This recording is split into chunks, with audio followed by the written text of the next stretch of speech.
بچے کا انتقال، میری ماں بہنوں تم اس واقعے کو سنو، یہ تمہارے مطلب کا واقعہ ہے۔ سوچئے بغل میں بیٹے کی لاش ہے، بیٹے کا جنازہ ہے، اور وہ رات میں میک اپ۔ تصور کریں ہماری بہنیں اور ہماری قوم کی بیٹیاں، کیا گھر میں آپ کے بیٹے کا انتقال ہو جائے، کیا ایسی صورت میں اپنے شوہر کو اتنا خوش رکھ سکتی ہیں؟ بولے تو کچھ نہیں، لیکن کہا کہ اس حال میں بھی تم مجھے کھانا کھلا رہی ہو، تم مجھ سے ہم بستری کر رہی ہو، پیار و محبت تم نے مجھ سے کیا ہے، تم نے بچے کے بارے میں مجھے بتایا نہیں۔ وہ تو ٹھیک ہے، اللہ کی امانت تھی، اللہ نے لے لیا، لیکن اس کا یہ مطلب تو نہیں تھا کہ تم محلے کی عورتوں کو بھی روکے رکھو۔ بچے کا انتقال، میری ماں بہنوں تم اس واقعے کو سنو۔ شوہر ذرا دیر سے گھر سے کام سے آئے، تھکے ہوئے تھے، سیدھے روم میں چلے گئے۔ ام سلیم نے محلے کی عورتوں سے کہہ دیا کہ میرے بیٹے کا انتقال ہو گیا، لیکن اس کی خبر میرے پتی کو، میرے شوہر کو میرے علاوہ کوئی دوسرا نہیں دے گا، تم جاؤ میرے گھر میں بھیڑ مت لگاؤ۔ شوہر کو ابھی پتہ نہیں کہ گھر میں میرا بیٹا انتقال کر گیا۔ شوہر عشاء کے بعد گھر میں آئے، گھر میں آتے ہی پوچھا بیوی سے، ام سلیم، کہا جی کیا ہوا، بیٹا کیسا ہے؟ کہا الحمدللہ، اور دنوں کی بنسبت آج بچے کو بہت آرام ہے۔ آج تو اتنا آرام ہے کہ آج جتنا آرام تو بچے کو کبھی ملا ہی نہیں۔ دیکھیے کتنی خوبصورتی کے ساتھ اپنے شوہر کو یہ پیغام دے دیا۔ اچھا ٹھیک ہے، سونے دو، سو رہا ہے، سونے دو، ٹھیک ہے، تب اس کو جگانا ٹھیک نہیں ہے، سو رہا۔ کہا ٹھیک ہے، آپ نہا دھو لیجئے، فریش ہو جائیے، میں کھانا لگاتی ہوں۔ محلے کی کسی بھی عورت کو آنے نہیں دے رہی ہیں، اور شوہر کی سیوا دیکھو اس حال میں کہ بغل کے روم میں بیٹے کی لاش ہے، بغل کے روم میں بیٹے کا جنازہ رکھا ہوا ہے، بغل کے کمرے میں بیٹے کی روح کا جسم پڑا ہوا ہے۔ تصور کرو میری بہنوں، میری ماں، کھانا کھلایا اچھی طریقے سے، شوہر نے کھانا کھایا، ام سلیم بھی اپنے شوہر کے ساتھ کھانا کھا رہی ہیں، اور کھانا کھانے کے بعد ام سلیم نے میک اپ کیا، خوشبو لگائی۔ عورت خوشبو لگا سکتی ہے لیکن گھر کے اندر، گھر کے باہر تو وہ ڈابر آنولا کا تیل بھی لگا کر نہیں نکل سکتی ہے۔ گھر کے باہر اگر جاتی ہے تو میک اپ تو بہت دور کی بات، خوشبو اور پرفیوم تو بہت دور کی بات، خوشبودار کوئی چیز بھی استعمال نہیں کر سکتی ہے۔ اگر کسی تیل میں سینٹ آتا ہے، خوشبو آتی ہے، تو وہ تیل بھی لگا کر گھر سے باہر نہیں نکل سکتی ہے۔ کوئی بجنے والی چیز بھی پہن کر گھر سے باہر نہیں نکل سکتی ہے۔ چوڑیاں جو کھنکھناتی ہیں اور چلیں تو آواز کریں، وہ گھر سے باہر نکلتے وقت تو چوڑیاں بھی نہیں پہن سکتی ہے۔ پائل جو چلتے وقت جو پائلوں کی چھنکار اور اس کی آواز اور اس میں لگے ہوئے گھنگروؤں کی آواز اگر آتی ہے تو وہ ایسی پازیب اور ایسی پائل اور ایسے گھنگرو بھی نہیں پہن سکتی ہے۔ یاد رکھیے میری بہنوں، میری ماں، میری بیٹیوں، سوچئے گا ضرور اور غور کیجئے گا کہ لپسٹک، کریم، پاؤڈر تو بہت دور کی بات ہے، گھر سے نکلنا ہے تو خوشبودار تیل لگا کر بھی نہیں نکل سکتی ہے۔ چوڑیاں جو کھنکھناتی ہیں، کھن کھن کی آواز، یا چلتے وقت چوڑیوں کی آواز آئے، چلتے وقت ہاتھ ہلیں اور چوڑیاں بولیں، تو ان چوڑیوں کو پہن کر بھی نہیں جانا ہے۔ پائل اگر اس میں آواز ہے تو وہ بھی پہن کر نہیں جا سکتی ہیں۔ یہاں تک کہ اگر اونچی ہل کی چپل، اونچی ہل کی سینڈل پہن کر وہ چلتی ہے اور سڑک پر یا پکی زمین پر چلتے وقت تو سینڈل کی کھٹ کھٹ کی آواز آتی ہے، تو ایسی سینڈل اور ایسی چپل پہن کر بھی عورت نہیں جا سکتی ہے کہ جس سے اس کے پیروں کی کھٹ کھٹ کی آواز سے مردوں کے چہرے متوجہ ہوں، مرد اس کی طرف مائل ہوں اور اس کی طرف دیکھنا شروع کر دیں۔ ایسی چپل بھی نہیں پہننا ہے۔ پہنیے، ممتا دیدی کی طرح پہن لیجئے، ہوائی چپل پہن کے جائیے، کون منع کر رہا آپ کو؟ شان میں گستاخی ہو گئی مولانا صاحب، اب ہمارے بوتے نہ آگے 150 روپے کی چپل پہنیں گے، اب تم 300 کی 500 کی ہل والی چپل پہنو گی، ہل والی چپل پہن کے جاؤ گی تو بولے گی کھٹ کھٹ، ادھر نوجوانوں کی دل بولیں گے دھاک دھاک۔ یہ صورتحال ہو رہی ہے آج کل، تمہاری چپلوں کی طرف سے آواز، ادھر لڑکوں کے دل۔ اس اسلام نے اسی سے تو روکا ہے، جڑ کو ہی ختم کر دیا ہے۔ اونچی ایڑی کی اونچی ہل کی چپل بھی عورت اگر آواز کرتی ہے تو نہیں پہن سکتی ہے، چوڑی اگر آواز کرتی ہے تو نہیں پہن سکتی ہے۔ ایک آدھ کڑا پہن لیا کوئی بات نہیں، ایک کڑا پہن لیا اس میں، ایک کڑا پہن لیا اس میں، آواز تو نہیں کر رہا، جائیے، لیکن ہاتھوں میں ساکس ہونا، گلیوز ہونا چاہیے، پیروں میں ساکس ہونا چاہیے، جائیے۔ ٹخنے سے نیچا نقاب اوڑھنی یا چادر ٹخنے سے نیچا ہونا چاہیے، اتنی نیچی ہونی چاہیے کہ آپ کی چپل بھی نظر نہ آئے، چپل سی چھپی ہوئی ہو، اور آپ کا نقاب، آپ کا حجاب، آپ کی چادر زمین کی مٹی سے چھلتی ہوئی، روڈ سے چھلتی ہوئی جانی چاہیے۔ یہ ہے اسلامی پردہ۔ مولانا صاحب کیوں بتا رہے ہو؟ ہمیں کرنا ہی نہیں ہے، ہمیں کرنا ہی نہیں۔ ارے تمہیں کرنا نہیں، ہمیں تو بتانا ہے۔ 1 سال کے بعد جلسہ لوگ کراتے ہیں بیچارے، اسی مقصد سے تو کراتے ہیں۔ تو یہ ہونا چاہیے، یہ تو عورت یہ سب چیزیں پہن کر نہیں نکل سکتی ہے۔ اس ابراہیم علیہ السلام نے کہا بیوی کو طلاق دے دیا، کہا میں نہیں رکھ سکتا۔ ہماری ماں بہنوں، ام سلیم کے اس واقعے سے عبرت حاصل کرو۔ میک اپ کرتی ہیں، خوشبو لگاتی ہیں، خوشبو لگانے کے بعد وہ اپنے شوہر کے پاس بھی جاتی ہیں اور وہ اپنے شوہر سے مجامعت بھی کرتی ہیں، ہم بستر بھی ہوتی ہیں۔ سوچئے بغل میں بیٹے کی لاش ہے، بیٹے کا جنازہ ہے، اور وہ رات میں میک اپ۔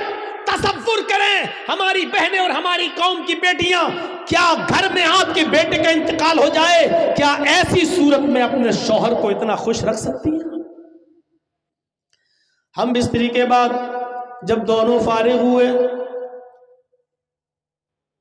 شوہر نے جلدی سے غسل کر لیا، رات میں پیار بھری باتیں ہوتی رہی، بات بچے کی نکل آئی۔ بیوی نے بڑے پیار سے کہا، ام سلیم نے، آج مجھے ایک سوال میرے ذہن میں کھٹک رہا ہے جو دور نہیں ہو رہا ہے، بڑی میں پس و پیش میں، شچو پنج میں پھنسی ہوئی ہوں کہ کیا ہونا چاہیے۔ ابو طلحہ نے کہا کیا بات ہے بتاؤ؟ کہا کہ میری ایک سہیلی نے کچھ مہینے پہلے ایک امانت میرے پاس رکھی تھی جو بہت قیمتی امانت تھی، اور یہ کہا تھا کہ میں کہیں دور جا رہی ہوں، 2 4 6 مہینے کے بعد جب میں واپس آ جاؤں تو میری امانت واپس کر دیجئے۔ لیکن میرے پتی جی، میرے ہسبینڈ، اس نے جو امانت دی تھی وہ مجھے بہت پسند آ گئی، میرا دل اس پر آ گیا، میں چاہتی ہوں کہ اس کو رکھ لوں اور اس جس کی امانت تھی اس کو میں واپس نہ کروں۔ ابو طلحہ نے کہا نہیں، یہ تو غلط بات ہے، یہ امانت میں خیانت ہے، یہ گناہ ہوگا۔ اگر وہ اپنی امانت مانگ رہی ہے تمہاری سہیلی تو اس کی امانت تمہیں واپس کرنا پڑے گی۔ کہا لیکن وہ امانت مجھے بہت پسند ہے، اس چیز پر میرا دل آ گیا ہے، میں نہیں چاہتی ہوں کہ اس کو وہ دوں۔ ابو طلحہ نے کہا تم بہت غلط کر رہی ہو، تمہیں اس کی امانت دینا پڑے گی ورنہ جہنم میں جاؤ گی، بے ایمانی مت کرو، جس کی امانت تھی اس کی امانت واپس کر دو۔ کہا میرے پیارے شوہر، تو پھر ایک امانت اللہ نے مجھے دی تھی، 2-3 سال پہلے اللہ نے مجھے بھی ایک امانت دی تھی، اور وہ امانت مجھے بہت زیادہ پسند ہے، اس امانت پر میرا دل آ گیا ہے، وہ امانت میرا بیٹا ہے، لیکن آج اللہ نے اپنی امانت مجھ سے مانگی تو میں نے اس کی امانت اس کو واپس کر دی، اس کی امانت میں نے اس کو واپس کر دی۔ اگر میں اپنے پاس رکھتی اور اس پر بے ایمانی کرتی تو امانت میں خیانت ہوتی۔ میرے پیارے شوہر، بچہ آرام سے سو رہا ہے، اس کا مطلب یہ ہے کہ بچہ میرا اس دنیا میں نہیں رہا، اللہ کی امانت دی، اللہ نے اس بچے کو لے لیا ہے۔ ابو طلحہ کے پیروں کے نیچے سے زمین سرک گئی، بولے تو کچھ نہیں، لیکن کہا کہ اس حال میں بھی تم مجھے کھانا کھلا رہی ہو، تم مجھ سے ہم بستری کر رہی ہو، پیار و محبت تم نے مجھ سے کیا ہے، تم نے بچے کے بارے میں مجھے بتایا نہیں۔ وہ تو ٹھیک ہے، اللہ کی امانت تھی، اللہ نے لے لیا، لیکن اس کا یہ مطلب تو نہیں تھا کہ تم محلے کی عورتوں کو بھی روکے رکھو۔ کوئی بات نہیں ہے، صبح سورج نکلنے کے بعد اس بچے کو دفن کر دیا جائے گا۔ حضرت ابو طلحہ جیسی اذان کی آواز ہوتی ہے، مسجد میں جاتے ہیں، اللہ کے نبی صلی اللہ علیہ وسلم نماز پڑھاتے ہیں، اور نماز پڑھانے کے بعد جب ابو طلحہ اللہ کے نبی کے پاس بیٹھتے ہیں اور پوری کی پوری رات کی داستان سنا دیتے ہیں۔ اللہ کے نبی ایسا ہوا، میری بیوی نے رات میں بھی نہیں بتایا ہے، میری بیوی نے مجھے کھانا بھی کھلایا ہے، اس کے بعد ہم بستری بھی کیے، شاریرک سمبند بھی بنایا ہے، اے اللہ کے نبی اس کے بعد کا اللہ کی امانت دی، اللہ نے لے لیا۔ اللہ کے نبی فرماتے ابو طلحہ بس اے ابو طلحہ، اللہ تمہاری بیوی کو جزائے خیر دے، اللہ اس کو اچھا بدلہ دے، اور تم دونوں نے آج رات میں جو مجامعت کی، جو ہم بستری کی ہے، اللہ اس میں برکت عطا فرمائے، اللہ اس میں برکت عطا فرمائے، اللہ اس میں برکت دے۔ اسی دن کی مجامعت اور ہم بستری سے حضرت ام سلیم کو حمل ٹھہرا ہے، اسی ام سلیم کو حمل ٹھہرا ہے، اور اسی ابو طلحہ کو ام سلیم سے اسی دن حمل ٹھہرا ہے، اور پھر 9 مہینے کے بعد بچہ پیدا ہوتا ہے۔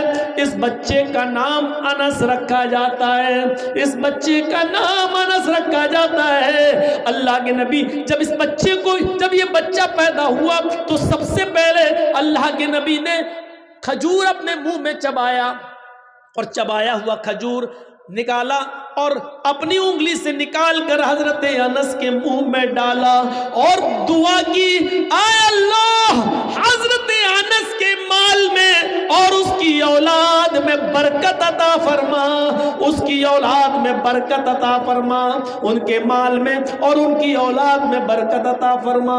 یہ انس ہی تھے جنہوں نے 10 سال جناب محمد رسول اللہ کی خدمت کی ہے، یہ انس ہی تھے، آگے چل کر یہ بڑے امیر بنے، اللہ نے ان کی دولت میں بھی اضافہ کیا اور ان کے بچوں کی تعداد میں بھی اضافہ ہوا ہے۔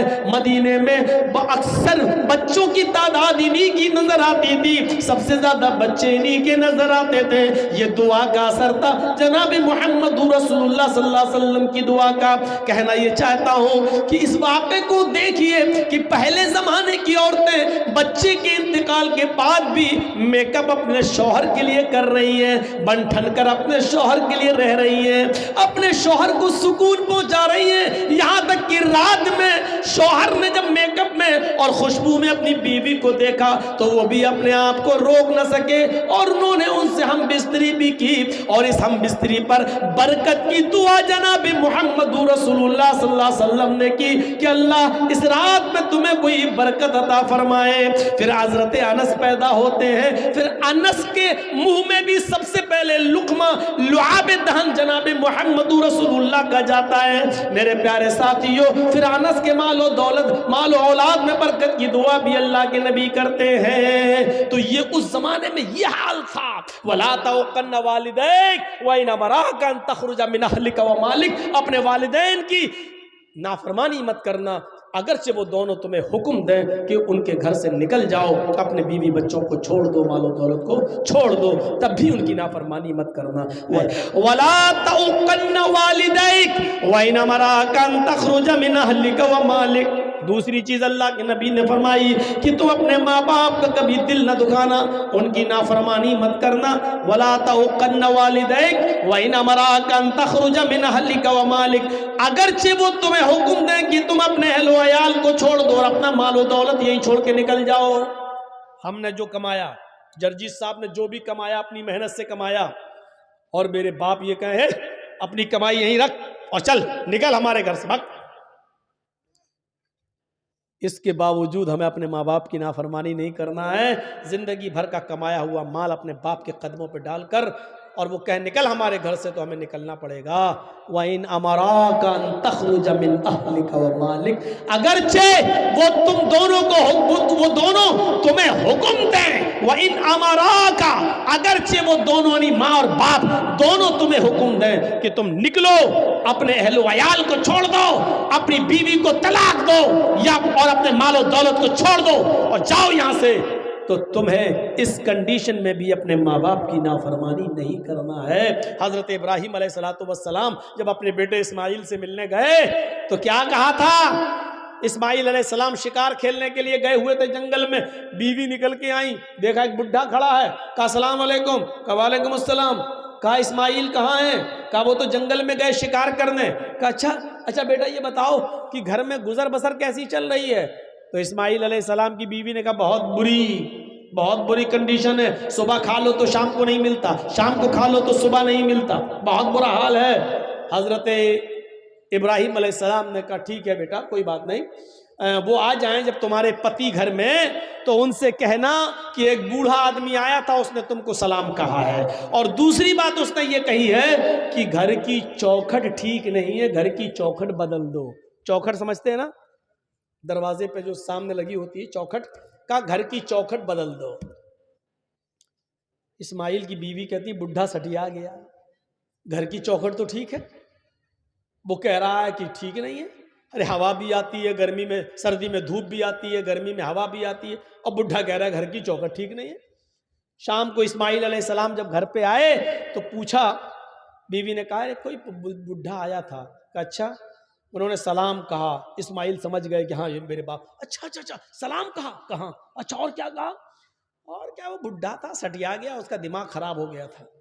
کہا نہیں بتاؤ تو کیا کہا اس نے؟ اس نے کہا گھر کی چوکھٹ ٹھیک نہیں ہے, اپنے پتی سے کہنا, شوہر سے کہنا گھر کی چوکھٹ بدل دو. کہا میری بیوی گھر کی چوکھٹ بدلنے کو کہا, کہاں, کیوں, کیا کچھ پوچھا تھا اس نے؟ کہا پوچھا تھا گھر میں گزر بسر کیسا چل رہا, تو میں نے بتا دیا بہت برا. صبح کھا لو تو شام کو بھوکی سوتی ہوں, شام کو کھا لو تو صبح بھوکی اٹھتی ہوں, ایک ٹائم کھا لو ایک ٹائم ملتا ہی نہیں ہے. تو جو تھا گھر کا حال وہ بتا دیا. کہا میری بیوی وہ بڈھا میرا باپ تھا, اور تم نے یہ کہہ کر ناشکری کر دی. تمہیں یہ کہنا چاہیے تھا کہ میں جس حال میں ہوں اللہ کا ہر حال میں شکر ادا کرنا چاہیے تھا, اور کہنا چاہیے تھا کہ ہر حال میں اللہ کا شکر ہے, جیسا بھی اس نے رکھا ہے ہر حال میں اللہ کی شکر گزار ہوں, یہ کہنا چاہیے تھا. لیکن تم نے یہ جملہ کہہ کر میرے باپ کو بہکا دیا. وہ سمجھ گئے کہ تم ناشکری ہو. جو اپنے رب کی شکر گزار نہ ہو وہ اپنے پتی کی شکر گزار کیسے ہو سکتی ہے, یا جو اپنے پتی کی شکر گزار نہ ہو وہ اپنے رب کی شکر گزار کیسے بن سکتی ہے؟ آئے میری بیوی چوکھٹ تم ہو, اور انہوں نے جو کہا کہ ان سے کہہ دینا کہ اپنے گھر کی چوکھٹ بدل دو, اس کا مطلب یہ کہ انہوں نے بیوی بدل دینے کی بات کی ہے, یعنی تمہیں طلاق دینے کا حکم دیا ہے.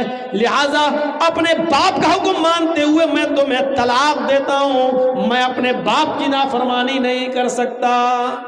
اتنی سی بات پر طلاق کی گھر کا حال چال ٹھیک نہیں ہے. ہماری ماں بہنیں سوچیں کہ آج وہ اپنے شوہروں کی کتنی نافرمانی کرتی ہیں.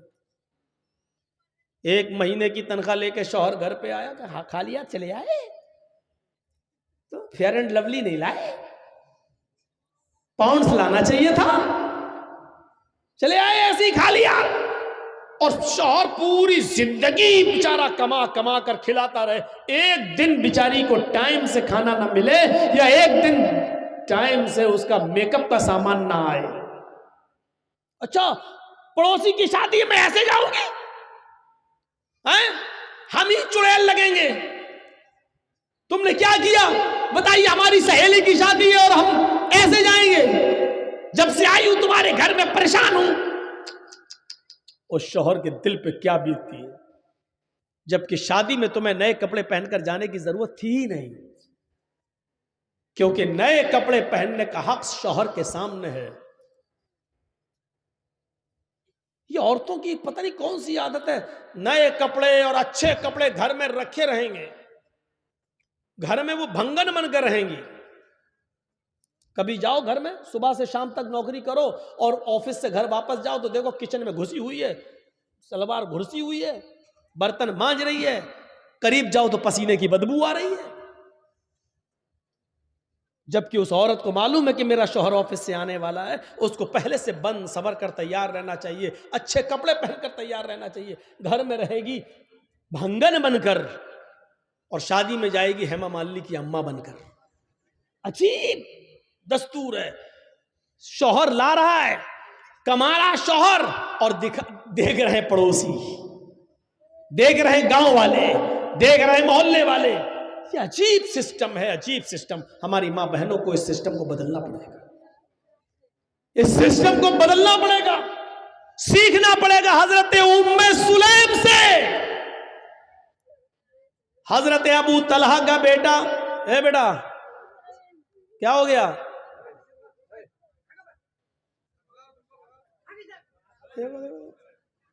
ارے کیا ہوا؟ پیشاب لگ رہا تو جاؤ نا، کہ یہی کرو گے؟ جاؤ جاؤ، شادی ہو گئی تمہاری؟ تب کس لیے جا رہے ہو یار؟ کوئی بڑا آدمی جائے تو چلو شادی شدہ ہے جا رہا ہے، گھر آرڈر نہیں ہوگا بیوی کا، یہ بیچارہ بچہ جا کے کیا کرے گا؟ اور جا رہا تو آیا کیوں؟ ایک جلسہ میں تو 80 سال کا بڈھا اٹھ کے جانے لگا، ہم نے کہا اب کیا کرو گے چاچا گھر میں جا کر؟ اب تو چاچی بھی تمہارا انتظار نہیں کر سکتی بیچاری۔ تو بیچ میں مت اٹھا کرو بھائی، پیچھے سے اٹھ جاؤ کوئی دقت نہیں ہے، سامنے سے اٹھتے ہیں تو ہم کو تھوڑا سا اچھا نہیں لگتا۔ تو یہ ام سلیم کو دیکھیے آپ، ابو طلحہ کا بیٹا ام سلیم کا بیمار رہتا تھا، روزانہ خیر خیریت پوچھتے تھے، ایک دن دیر سے آئے اور بچے کا انتقال ہو گیا۔ سوچئے